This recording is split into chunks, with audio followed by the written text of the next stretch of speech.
Welcome back to episode 149 of the Football Fitness Federation podcast. I'm delighted to welcome onto the podcast sports scientist Jack Fahey. Jack, how are you?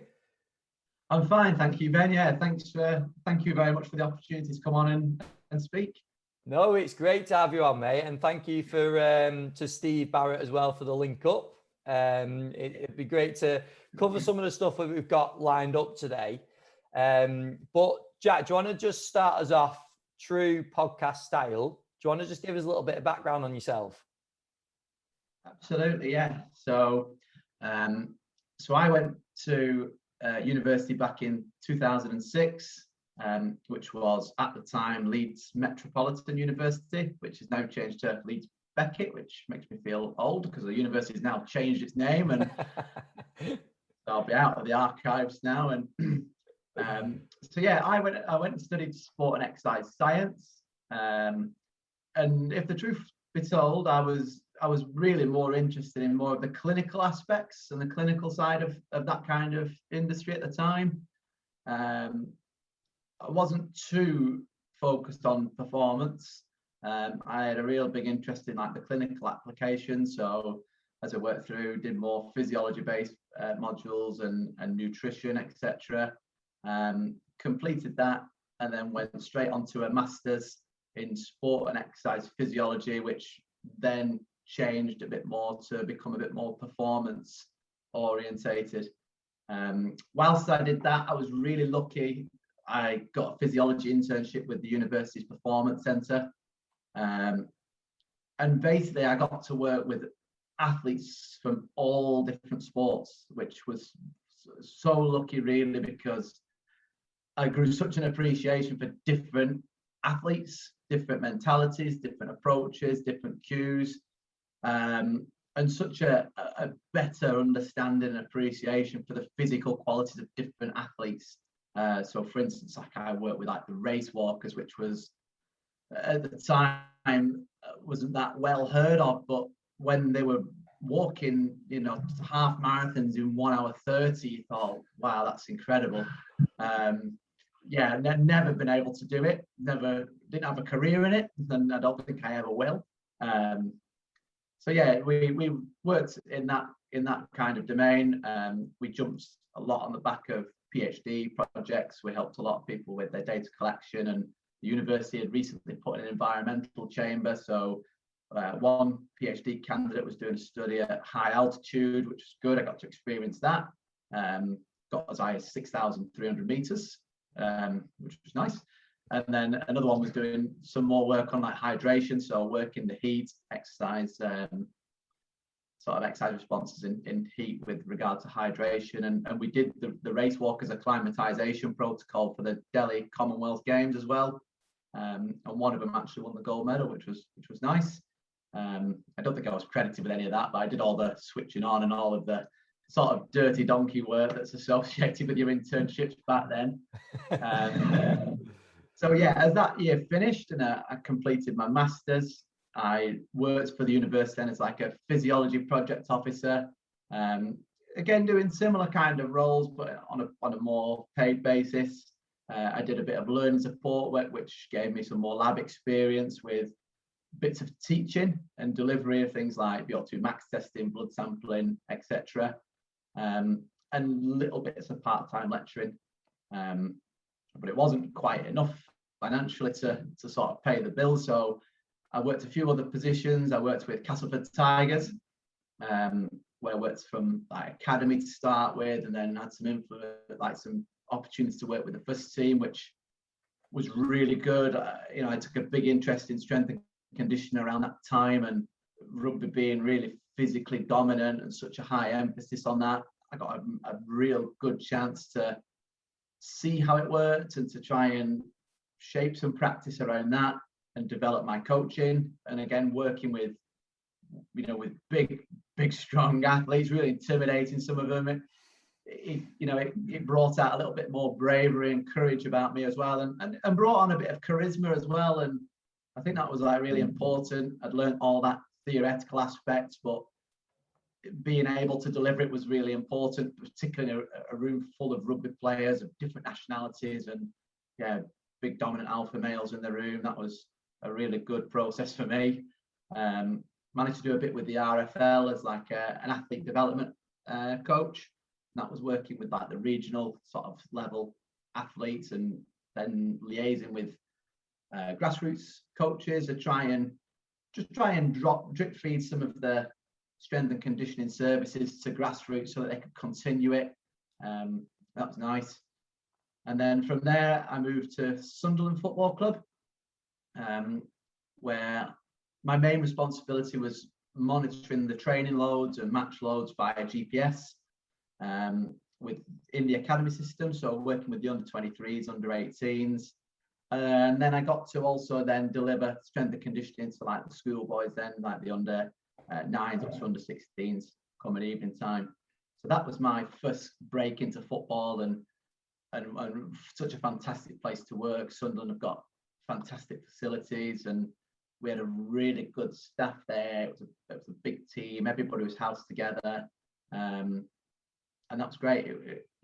I'd worked in rugby, which is a slightly different dynamic to football, and it challenged me on all different areas. It's become a little bit more savvy with field-based work over gym work, and again a lot more sort of work around growth and maturation.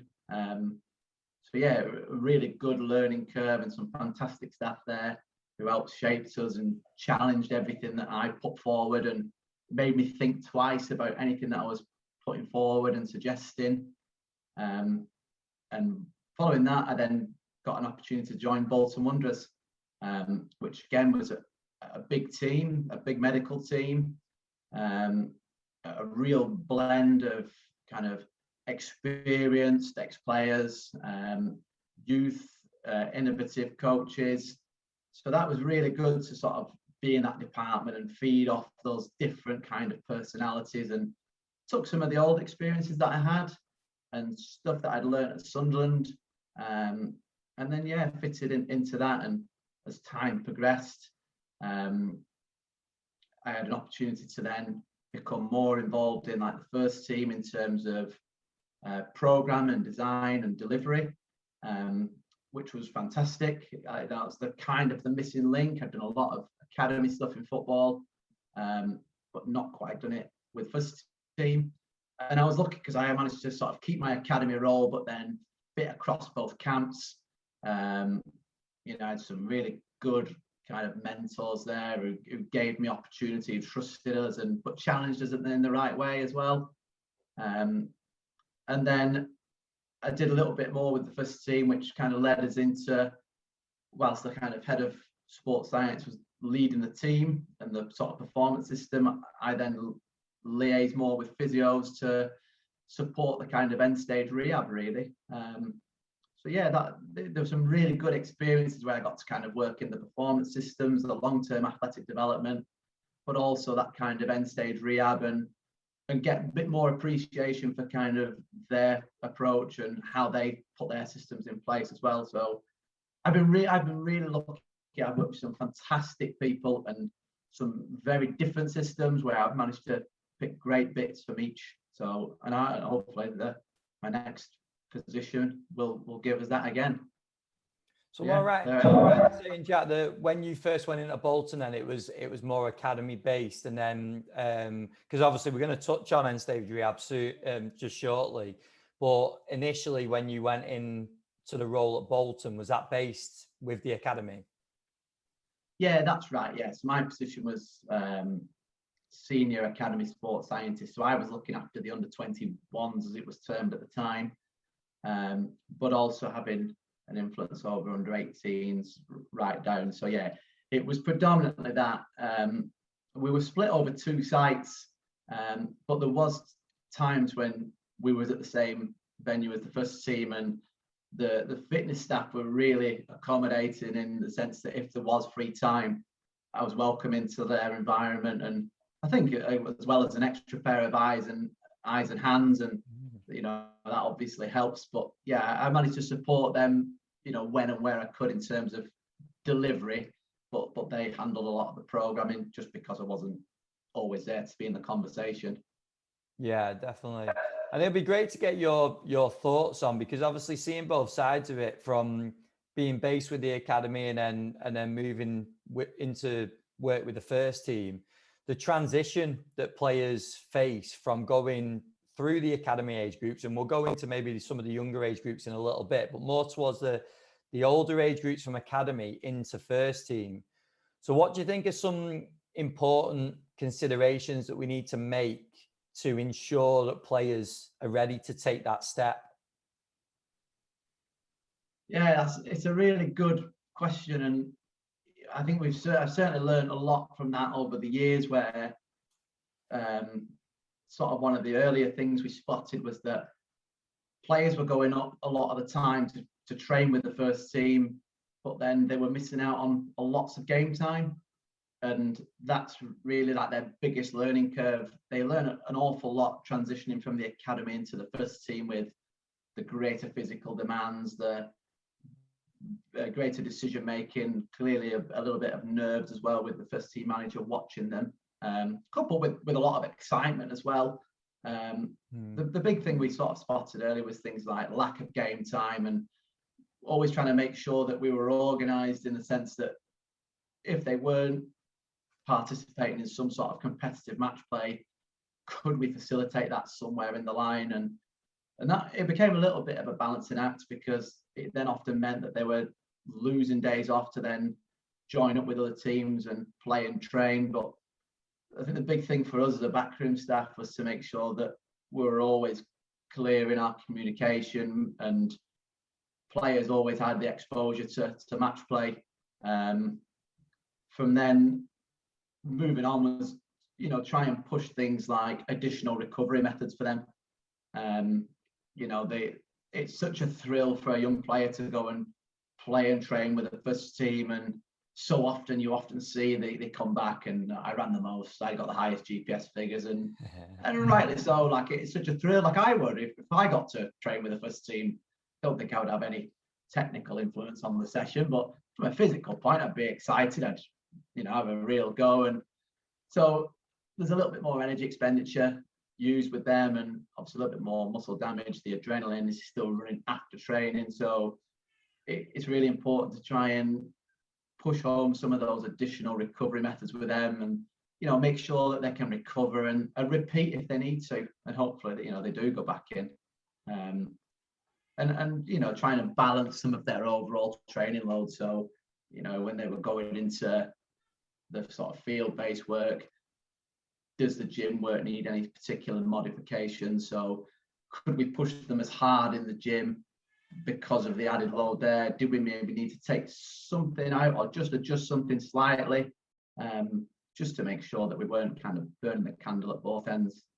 And then I guess the final one really is, that kind of psychological support network, really.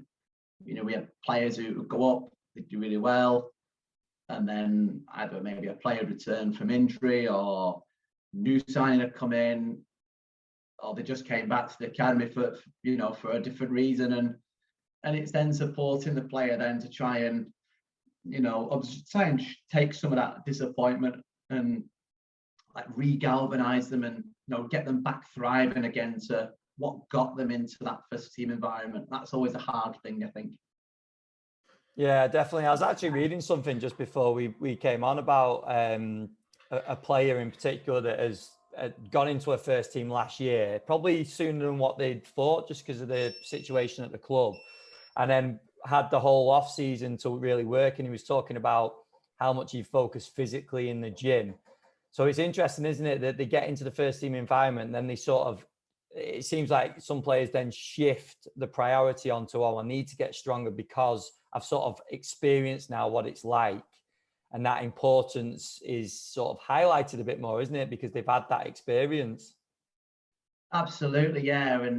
And you can't capture everybody with your messages, but sometimes that is the big driver when they go and are up against this player, and he's put his foot down, left me for dead.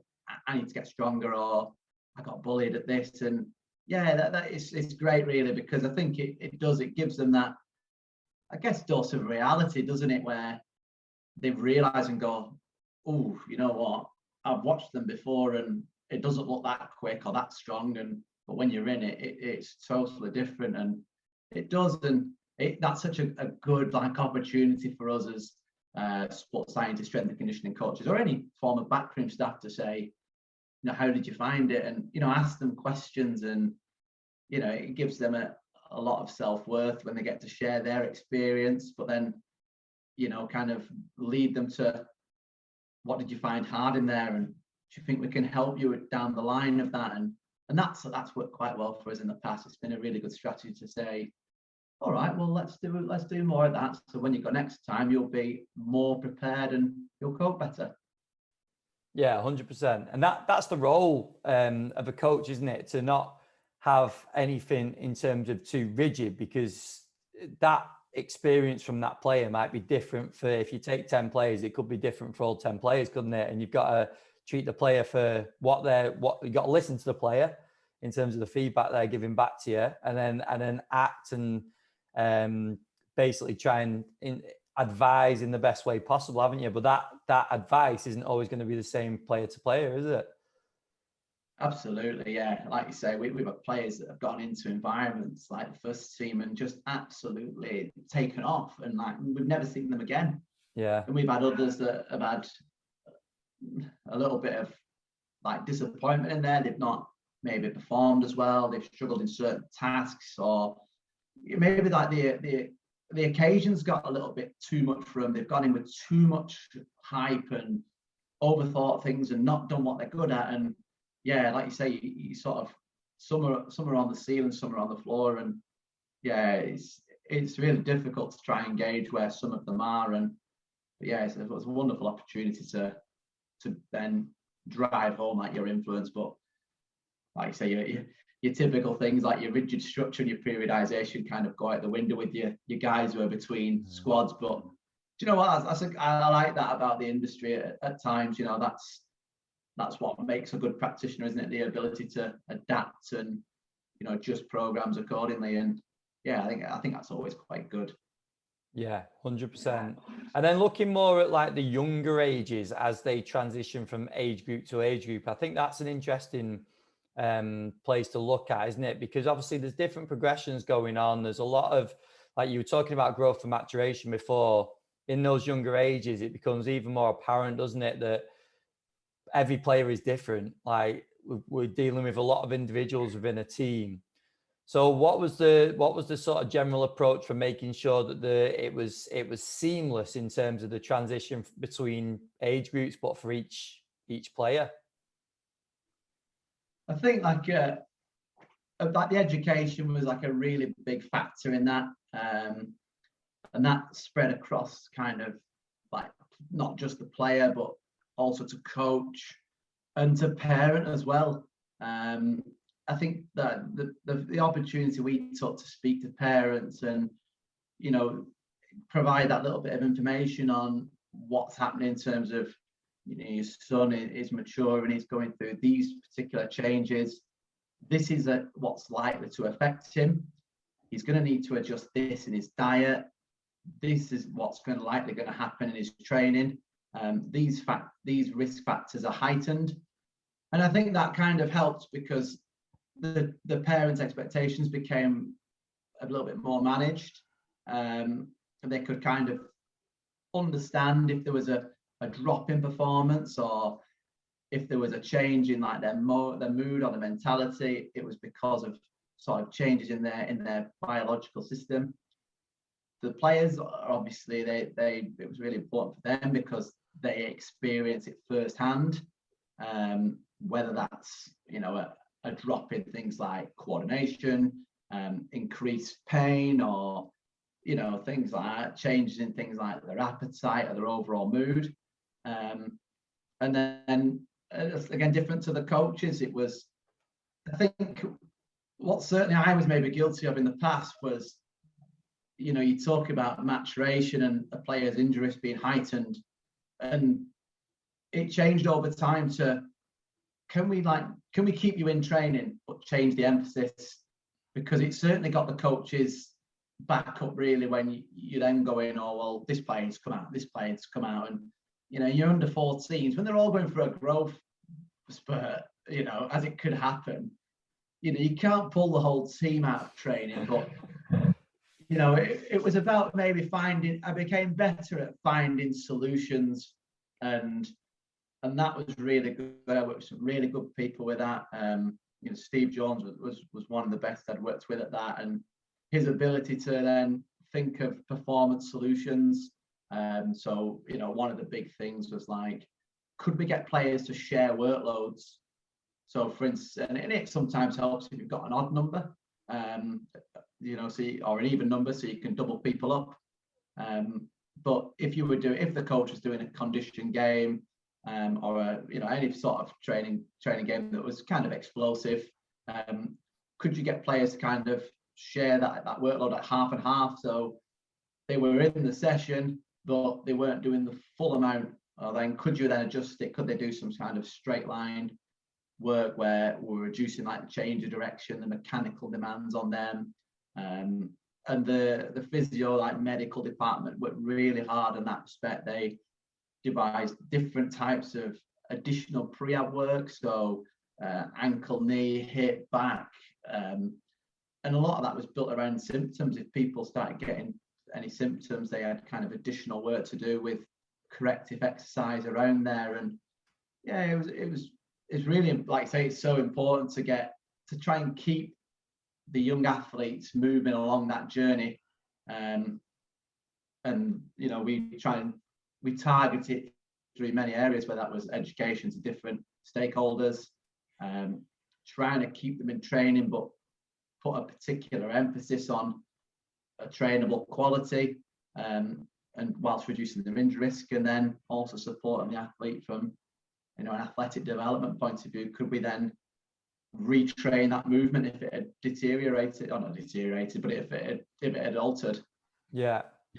No, it's a great point, because it pleases everyone, that, doesn't it? It keeps the player involved in the group, because there's nothing worse than seeing a player sat away from the pitch, like by themselves, or being stuck in the gym by themselves. Like psychologically, that's damaging. And obviously there's times that needs to happen, isn't there, with certain injuries and things, but to keep them involved as much as possible is a must, isn't it? So having the skill to adapt, and also use your peers, your fellow like coaches and physios and staff, and work together and be able to manipulate sessions like you've talked about, or add extra bits in before. That's where you get real, probably buy-in from the player, but real success in terms of long term, don't you, with that player as well? Absolutely. And it was one of the best things that we ever did, in the sense that we almost allowed people, we made people part of the process, like you really well put there. If you're a part of it, you're more likely to buy into it. And the coaches, like, we needed to give the coaches more credit than what they got, because they are like the good coaches, like they can adapt sessions, and they're always having to adapt sessions, particularly in the younger ages, because more often than not, they're coming in at night, and during the day they've got their squad, they know who they've got. But something happens during the day, whether it's something at school, a young lad's taken ill, mum and dad can't get him there, and they're always having to flip the sessions based on that. So nothing's quite changed. So we kind of challenge the coaches in that respect to say, this player's got potentially heightened injury risk. Is there a way you can maybe adapt your training so that he gets the technical and tactical demands that you want, and that the team want, and that player needs? But is there a way we can maybe protect him from the really kind of high chaos, explosive work that might be a little bit too much stress for him? And the same with the player. Just because we had a player that was particularly going through growth, didn't always mean that they came out. If sometimes they can go through this and be pain-free, and it didn't mean that they did the most demanding work. But if there were times where they were okay, we allowed them to continue and push through. But it was that constant like relay back, and player, coach, support team, and parent as well, just to make sure that there were no mixed messages or cross wires, and yeah, it was really important. The coaches were really good at that, definitely. I suppose it's like that transparency with everyone, isn't it? And you mentioned about parents before, which we could probably have a whole different discussion about. But yeah, like these are you. I think you called them stakeholders, and it's exactly right. Like everyone that's involved, parents, coaches, the player, all support staff.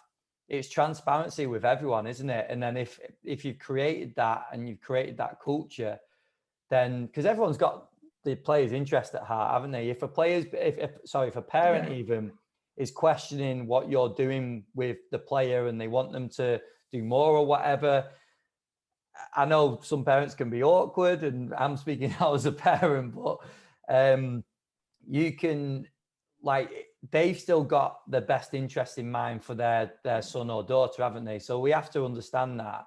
But I think what you're saying, I think that transparency is the most important thing, isn't it? That this is what we need to do, or this is what we need to do, in my opinion. Can we adapt it in this way? And this is why. And this will also see us long term. We're going to make better progressions by doing it. You know, absolutely. Like you say, everybody's got their best interest, and I think everybody knows something unique that fits into the piece. So, you know, we kind of understand an athletic development point of view. Here's where they need to get stronger, and here's how we do it. A coach understands the football specific requirements. And I listened to it somewhere. I can't remember who said it. Somebody once said, and he went, the players know, the parents know the players better than anybody. Yeah. Because they spend most time with them. And they're right, because they're almost all the specialisms in one. They are their technical coach because they've watched them all the years. They're their psychologist, they're their chef, they're their dietitian, you know, they're their trainer, and they're so important to us, because if they can't get to training, we can't do anything with them. Yeah, so true. And we slowly moved away from, or not moved away, but we expanded what we did in terms of support work to then include more parents. So we used to do your classic nutrition workshops with players, with the psychology as well. And then it just kind of, we sat around one afternoon and we were having this conversation about parents going, yeah, this parent's like demanding this, and that parent says that, but then the player says this. And we kind of thought, well, why don't we bring the parents into the equation? And like, rather than sometimes what appears working against them, and that was never intended. I think that's just through cross wires. Yeah. Could we then be a little bit more collaborative with them and bring them into it? Because ultimately, like, nutrition, I think, is the best example. It's got certain mileage teaching a young athlete what's good food and that, but in reality, guardians make the meals. So if the parents don't know what's good and bad, or what's optimal is probably a better phrase, it probably isn't going to be delivered to the child. So then can we then educate the child, because eventually he's going to have to start preparing his own food, and there's times when he's away from mum and dad, so can he make the right choices? But also, can we then influence parents to, you know, shape what the player eats to improve their health? And it hasn't come without endless quest for parents' diets then, but if that's what it takes to get buy-in, then fine. That's no problem. I'd rather spend an hour with a parent to say, okay, right, so this is the general principle. This, you know, you should be looking at wholesome, healthy foods. You should be looking at lean protein sources, etc., etc. And I think if you can shape their mentality towards it, then it's, you know, that it's going to feed eventually down to the child. But yeah, it's really important, like you said, you have to be transparent, but include them. And like, I always remember how good I've felt in the past when either a coach or a line manager has empowered me to do something. Yeah. And it's remembering that to say, right, can we then empower the parent to say, right, here's some like really useful tips for nutrition. Here's what's going to help him, because his body's growing. These changes are happening. So he's going to need to have a little bit more calories in his diet. He's going to start becoming a little bit leaner as he produces things like testosterone and growth hormone. So it's really important that we drive them foods into his diet. And, because of the pandemic certainly helped, hasn't it? With illness and things like that. The importance of vitamins, minerals, looking at their overall health as well, and things like that. So yeah, we kind of rode the wave of that a bit, and so far we've had some really good results with that. Yeah, it's an interesting one, isn't it? Because I fully agree. I think the parent has to be a big part of that, because I was only watching the Amazon documentary with Tottenham last night, and one of the players, well, Dele Alli, was saying that he couldn't eat. It was the first time he ever made beans, and I was like, wow, Yeah. like that's what's, and he's playing in the first team, played for England, and so that's what you're dealing with, isn't it? So getting that into the player when they're at academy level is so important. But I think in terms of the parents as well, it's just in terms of society, I think nutrition gets so complicated, doesn't it? That parents genuinely, a lot of the time, are just confused because they've watched all these fad diets on TV or seen all this information, and like, I don't really know what to believe. So if obviously we want it to impact the player, but getting into the parent as well, overall, it's changing the whole approach and mindset around nutrition as well, isn't it? And I know we're going off on a bit of a tangent on nutrition now, but I think it is really important. Yeah, and sometimes you have to drive something contemporary like that to then influence what your big message is in, okay, your child's going through a growth spurt. In terms of his athletic development, here's what we need to do. And like, you have to create the buy-in with the coach and with the athlete, but sometimes like you almost have to do it with the parent as well. And it does sometimes take longer, but you maybe do use an interesting topic like nutrition, or even something football related, to kind of earn that trust. And because at the end of the day, we've known some of these lads a couple of years. The parents have had them from minute one. And so yeah, it is, like you say, it is invaluable, I think, and they're the big drivers, aren't they? And not, like you said, like Dele Alli, not every youth footballer will turn out to be a really competent chef, but I think if they can make the right choices, then you're halfway there, aren't you? 100%. You just hope they make enough money to then they can go and hire a performance chef themselves. That's what I was going to say, actually. Yeah, that's it. Well, we'll move it on, Jack, because I wanted to talk about as well the sort of transition of your role at Bolton, which I know you referenced a little bit before in terms of academy, getting involved with the first team, and then looking into more like end stage rehab with the first teamers as well. So how did that come about? Like, was that just a sort of natural transition of the role, or was that just something that was needed to be done at that time?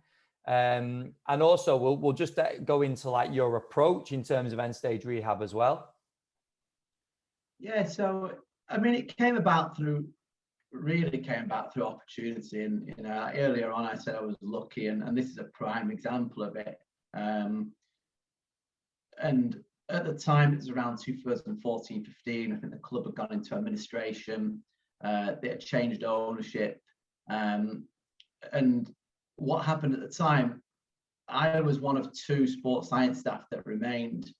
And at the time, we were about 2 weeks from the pre-season started, and we had no manager had been announced officially. And I started to think, could I have that job? But I'd better be prepared, because if that job's not taken, it'd be useful to have some kind of plans in place. Anyway, lo and behold, they did appoint someone. They appointed Phil Parkinson, and with Phil came Nick Allenby. And at the time when it first got announced, so I have to be honest, I was a bit gutted, because I thought I'd love to have taken that role. But in hindsight, and something that Frankie said in a couple of episodes, like really resonates with me, I was glad that I didn't. Now on reflection, I'm glad I didn't get that position, because I wasn't ready. I needed to develop as a practitioner, and Nick was fantastic in the respect that he gave me a lot of opportunity. He took the time to look at what I was good at, and what I wasn't good at. He allowed me to then contribute what I was good at, whilst trying to upskill me at some of the weaker aspects, in terms of fitting into his performance model. So I was given a good opportunity to lead a lot of strength and conditioning work with the first team. Nick did obviously a lot of the field-based work, and then as we got further and further into the season, I then got an opportunity to then work closely with the physiotherapy department, who were getting players back fit who weren't quite ready to transition into the first team. And Nick was working really hard with the coaching staff, working on the team structure. So yeah, it became an opportunity for me to then, support the first team players get back into sort of, back into team training. And then again, I talk about kind of our side of the fence. Like, I was very lucky as well to work with some really good physios who, a lot of them have been ex-players and, could draw upon really good examples of conditioning drills that they did. And, I think they understood the requirements. They worked the players extremely well, and they created a really good environment around rehab as well, which I think helped. And the players didn't enjoy being injured. But at the same time, when players were injured, it wasn't a negative environment. They really sought upon the opportunity. So when I got the chance to work with them, they were really on the ascendancy. They've been in a good place. They've been well looked after. They were nearly there, and they were, becoming to a point where they could pretty much do everything. They just needed that little bit of work to transition them in. So yeah, that's how it came about, really. And yeah, I was really lucky to do it, and I really enjoyed it, really, because when they can do a little bit more football specific work, I think that helps. When in them earlier days, when they're just out doing maybe just running based activities, not quite the best gig, is it, really? No, that's it. And I wanted to ask about your use of football circuits. It's something we spoke about on message. And because I think this is interesting, because we've talked about Stage Rehab before, but we've not necessarily gone into detail on the use of football circuits. So what was like your reasons for using them? But then also, how did your approach change when you had different injuries, different players, different positions? And is it just a case of then opening up creativity and thinking about like the demands of what the player's going to do back out on the pitch? Yeah, so I mean, the idea came both from Nick and Steve Jones, really. So the football circuits fitted into the same model that Nick was putting in with the first team, where they would work different condition games in terms of extensive, intensive, or your medium size, and then your intensive blocks. So they were kind of how we categorized them. And then the kind of detail of the circuits was something that Steve was doing with some academy players. And in short, it was working on, we had like agreed pitch sizes throughout the club, or at least the top end of the academy to start with into the first team. So we would select which block we were working on, and periodize that through the week. And in short, if you imagine a football pitch, it kind of works in the sense of working in one corner up to the halfway point, you did an explosive football action, and you could then shape that to be position specific or specific to the injury, whether it involved maybe a hamstring injury, some longer kind of stride work, something more knee dominant, a bit more cutting and change of direction. Up to the halfway point, they then jogged for a bit up to the end of the block, and then walked across the short side, and then repeated the process back. So in a way, we were working on the principle of explosive action, jog, walk, or sprint, jog, walk. And I know the game's obviously not that structured, but it allowed us to implement a sort of football specific circuit style, and it was really good. I really liked the idea of it. The players really liked it because they were getting fit, but also doing football specific work, and in a way it was a lot of disguised running. So yeah, we molded it in the sense that we worked from extensive, extensive, intensive, and intensive patterns. And what we tried to do is, if the team was working to a particular time, so if it was, for instance, like 11v11, 2 10-minute blocks, we would try and look at, could we then build them up to that 2 10-minute block of that circuit. We would structure some of the exercises around the injury. But then, like, a big thing, we talked about transparency earlier, and that was I think that's where I had good success with them, with first team players, because I allowed them to kind of create their own circuits. I've never played football to any like respectable level at all. Always been a really high enthusiast, and very good at being able to see situations and be able to try and mimic those. But ultimately, a player knows best. They do them actions all the time. So I think once we got to points where they were walking across, I'd say, right, okay, you need to think of something that you're doing in your recovery to do here, specific to your position. And I think what that got them a little bit, it probably added more value, because they weren't just walking, switching off. They were then starting to process things and think about what they were doing. And it gave them a chance to maybe work on something they weren't so good at, or actually reinforce something they were good at. So when they went back in, they could then, the coach would then go, yeah, we've missed that from that player. And it was good, because, they became involved in the process, and it was good because at times you had 2 or 3 players doing it. And, there's always a lot, you have to make it fun, I guess. And, you'd say to this player, right, design something they're all going to do. And, you might have a striker and they goes, I'm not going to do that. But the other end, you then do it the other way. But it was good. Like, we really enjoyed that. And the physios were involved in that as well, which sometimes helps. And it did it. And we got a little bit, we got some good recognition from the head coach at the time when we were doing it, who said that when players were coming back in, they didn't look out of place. And that's good. I think it added that little bit of decision making, and that's that data rich environment that you just don't get through your traditional conditioning methods. So yeah, I really liked it. And we tracked a lot of that through GPS. We found we found good figures in respect to like meterage, depending on the size, specific metrics, whether it was accelerations, decelerations, or high speed running.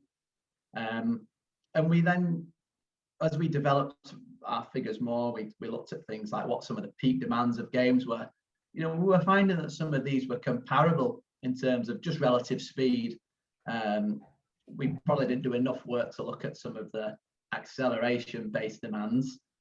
But, in terms of a locomotive point of view, we were actually seeing that, yeah, some of this is not far off some of the peak demands of match play, which again gave us more confidence to then say to physio, here's what it's done, here's why it relates, here's why it relates to the team, what they're doing. And again, I think it improved a lot of confidence as well in the player to go back in to full-time training. Yeah, really, really good idea. And yeah, definitely recommend something like that. Yeah, I was actually going to ask about how much you incorporated the player in the design, because I think that's really interesting, isn't it? Because like you said, not only are they play at a higher level, so they've experienced the sort of maybe speed of the game, the sort of players they're playing against and the players they're playing with, but it's also developing their confidence maybe in certain movements. Maybe it was the movement that did the injury or similar. So that the confidence side of things, and I suppose the psychological side in general comes into play as much as the physical side, doesn't it, in that sort of environment?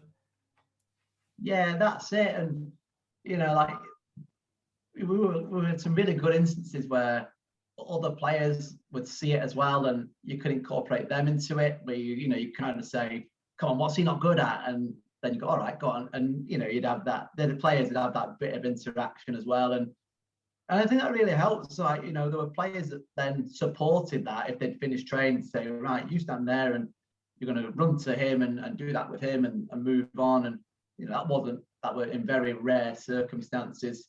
But again, it worked with coaches as well.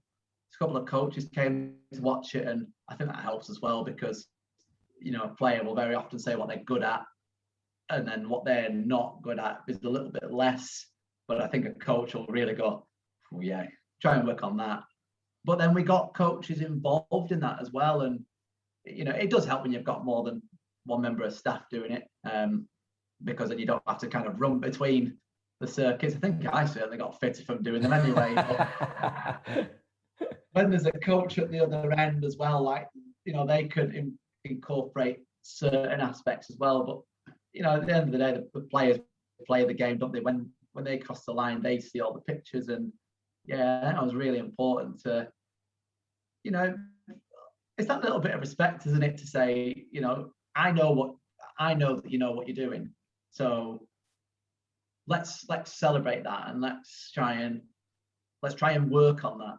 But then at the same time, let's also acknowledge we're not all perfect. So what can we do there? And yeah, different incentives and things like that. So X amount of hits or X amount of target shots, and if you hit this, then you don't have to do the sprint to the finish. You can just jog to the finish. Or if you miss, it's there back there. And it became a fun drill to do, which is nice, really. It makes the job so much easier.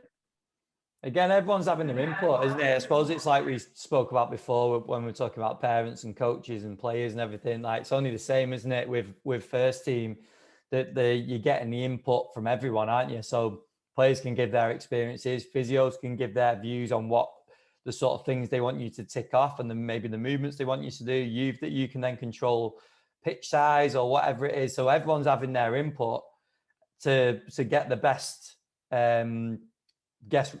results at the end of it, I suppose. Yeah, absolutely. And like you say, that the only difficulty with that just comes from being able to just manage it and fit it together, and making sure that some of the tasks weren't too long in duration, that it lost its momentum. But in a way, it did make my life miles easier, because I didn't have to think of many things. Yeah. But that, really useful to do. And I think well, you have to ask the players, really, but I think it probably improved my credibility as a practitioner to then, they thought, well, yeah, he's got good ideas, but actually he recognizes me for me. And, I became part of it. And it wasn't just about his rehab and what he wants to do. It was about me, and, it was player driven then. So yeah, it was like you say, the more, and again, I learned so many things that, like, I just didn't know and didn't really appreciate. And we've got some great coaches there. They have had in the past. So it was great to then say, so another coach goes, well, what about that? And it was like a penny drop moment. You think, oh, right, yeah, I never even thought of that. And that's not that complicated. So, right, okay, let's do that. Or in fact, rather than doing that, would you mind showing me? Or if you took that side and I took this side. And yeah, it was great, because players developed, but I developed at the same time. I then learned that technical side of it as well, which is good. I think that's a big thing. Bridging that gap between the science and the football always helps. Definitely, yeah. Well, if any Bolton players want to get in touch and let us know what they thought of the then feel free. Jack, we'll move it on, mate. That was awesome detail. I really enjoyed that. I think that the sort of progression on your career, it's worked well on the podcast, talking about the academy first and then onto the end stage stuff. So I hope people have taken plenty from that, which I'm sure they will have done. But we'll just go on to some of the questions that we wrap the podcast up with. First one, and I know you've mentioned quite a few people already, so I'm sure some of these people come into play with this one as well. But some of the biggest influences on your career so far? Yeah, great question. I think the terrible answer to that is everybody I've worked with had a really big influence. But if I went from back to front, in the early stages, I worked with people like Kevin Till and Ben Jones, who are really good practitioners who've driven like the rugby industry forward. They were really big on being able to put applied research into practice and develop good research questions, which affected my programming. I went to Sunderland and I worked with John Curry, who went up to Celtic from there. We were the two outside lads from the area, so we lived together. But John was really really hard physiologist. So anything I asked, it was instantly questioned, and at times really uncomfortable, because there were times where maybe I hadn't put enough clinical reasoning into it. And yeah, John really tightened that up, and it was great to learn his kind of level of physiology and understanding. And then time at Bolton, I'd say Nick and Steve. Nick so much for like his mentorship and being line manager, and he kind of gave me opportunity to work in the first team, dropped me in the deep end. And Steve, because of his he's had such big he's had roles all over the world and worked with different coaches, different cultures, and his ability to then influence coaches, be able to work with a coach to fit the training into their methodology. So yeah, really, really, really good. Yeah, no, that's cool. And I was going to try and dig out what number podcast Nick was on, and I can't remember. So if anyone can have a flick back through, I need to get Nick back on, definitely. Well, next one, mate, what would you say your biggest strength is as a practitioner?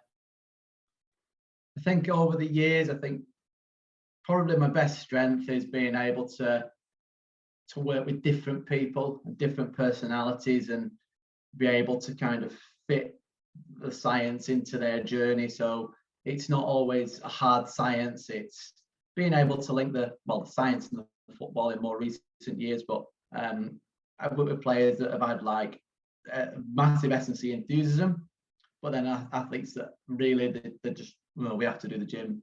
But being able to work with different personalities and give them that kind of create that little bit of buy-in with them, and ultimately make things about them, really try and add to their journey. Yeah, definitely.